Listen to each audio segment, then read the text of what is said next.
This is probably going to be a long video, so I'm just going to get started talking about the people who give me hope that I can live the life I want despite my social and general anxiety.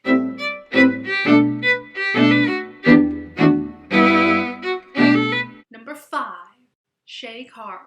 Now I know what you're thinking. Shay is the least socially awkward person to ever walk the planet. And you are correct. He's definitely not a sad sack, that's for sure. However, I recently started watching his weight loss channel, Shay Loss. Although those videos are of course about weight loss, most of his videos are about having control of your life.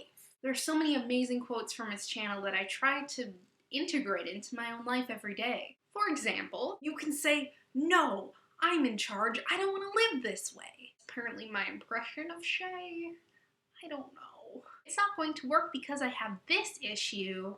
You're just making excuses. If you can dream it, you can achieve it." Okay, so some of them are really cheesy, but they're brilliant. Number 4, Tessa Violet, aka Mika Kid. Tessa posted a video a few months back talking about how she overcame her anxiety, and I will link that in the description. Now, originally I recorded a response video, which I never actually published, about how I disagreed with her. I thought her methods wouldn't work for everyone, and you can't just decide you're not going to be anxious anymore. I still kind of believe that it's a chemical imbalance, which it is. However, she still inspires me to try. She inspires me not to let this chemical screw up in my head stop me from achieving what I want to achieve.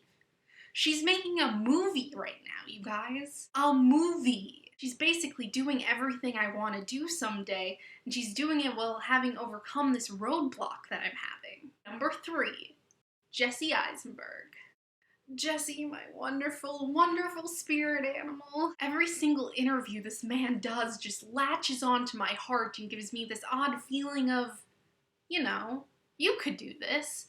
Dealing with all the pressures of being an actor. You could do this. I mean, I definitely don't have his talent, so I couldn't actually do it, but he gives me so much hope.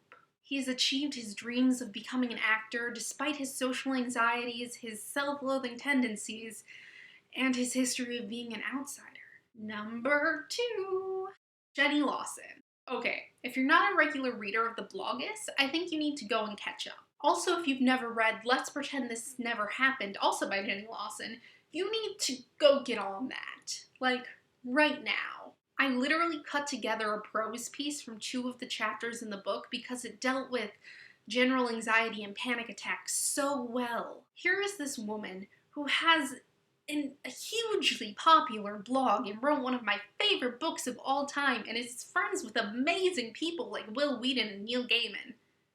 And she is dealing with what I'm dealing with. She's doing everything I want to do and doing so with this illness, and she just gives me so much hope for myself if I can be as strong as her. And finally, number 1, Charlie Askew. Okay, this is the part where I finally describe my love of this man in coherent sentences, without crying. For those of you not aware, Charlie Askew was one of the top 20 contestants on American Idol this year. Now, I'm not a huge American Idol fan, but this guy changed my life. Although he's not diagnosed with anything specific like I am, he's always had trouble communicating with people, and he's always been awkward. He says when he was little he wasn't able to connect to people. And here he is on American freaking Idol. He's doing what he loves, and what he loves is music and communicating through music. He was himself the entirety of the show, and he's had to deal with some backlash from some cruel people. He's different from other musicians, yet he's accomplished so much. I just want to be able to forget the cruel outside world and do what I love, just like he does every day. My favorite quote from him is, "I know what I want, and I want to change the world with my music and make people happy." Well, Charlie, you've accomplished that for me. You make me so happy and bring me so much joy and hope, and I am proud to call myself your fan. Okay guys, those are some of my role models who are dealing with what I'm dealing with. They show me that there's life after anxiety and even during it. My next life after anxiety video will deal with the life that I want and the goals that I have. See you next time! jogging before 11 a.m. That shouldn't be allowed. I am sorry.